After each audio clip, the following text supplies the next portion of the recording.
Question 7. Simplify this algebraic fraction. The method is always the same. Factorize the top and the bottom fully, then cancel any common factor. The top is x squared minus 4y squared.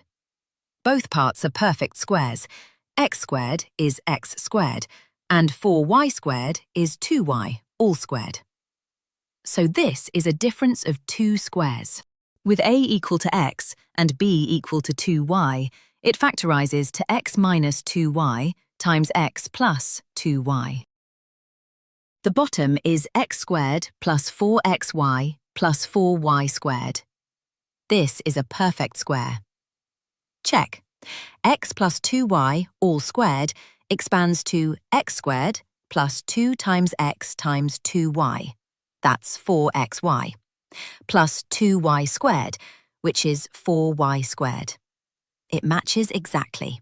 So the bottom is x plus 2y all squared. Now put them together. X minus 2y times x plus 2y all over x plus 2y times x plus 2y. The factor x plus 2y appears on the top and on the bottom, so we cancel one from each. That leaves x minus 2y over x plus 2y. And that's the fully simplified answer. Well done. That's question 7 complete.